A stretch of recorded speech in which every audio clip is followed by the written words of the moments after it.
এই সেই কুলাঙ্গার যিনি শেরপুরে জামাত নেতা মাওলানা রেজাউল করিমকে পিটিয়ে হত্যা করেছে। এই কুলাঙ্গারের নাম আরেফিন সোহাগ। তিনি শেরপুর ঝিনাইগাতী উপজেলার ছাত্র দলের আহ্বায়ক। কতটা নিষ্ঠুর এবং নরপিশাচ হলে একজন আলেমকে পিটিয়ে হত্যা করা যায়। এই চান্দাবাজ বাহিনী চিন্তা করছে সারা বাংলাদেশে হত্যাযজ্ঞের মাধ্যমে আগামীতে রাষ্ট্র ক্ষমতায় আসবে। দেশবাসী এখন আর তো পাগল নাই, দেশবাসী এখন বুঝতে শিখেছে, দেশবাসী এখন সচেতন হয়ে গেছে। আগামীর ফেব্রুয়ারির 12 তারিখের নির্বাচনে দেশবাসী ব্যালট বিপ্লবের মাধ্যমে এই চান্দাবাজ বাহিনীর হত্যার উচিত জবাব দিবে ইনশাআল্লাহ।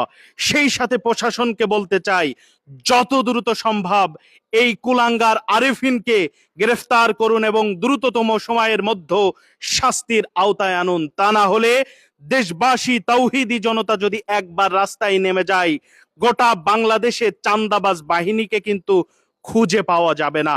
প্রিয় দর্শক, আজকের এই ভিডিওটির মাধ্যমে মহান আল্লাহর কাছে প্রত্যাশা করছি আল্লাহ রব্বুল আলামিন যেন আমাদের এই মাওলানা রেজাউল করিম ভাইকে শাহাদাতের সর্বোচ্চ মাকাম দান করেন এবং তার পরিবারকে, তার রেখে যাওয়া সন্তানকে আল্লাহর দ্বীনের পথে এবং তিনি তার রহমতের চাদরে আচ্ছাদিত করেন। আমিন।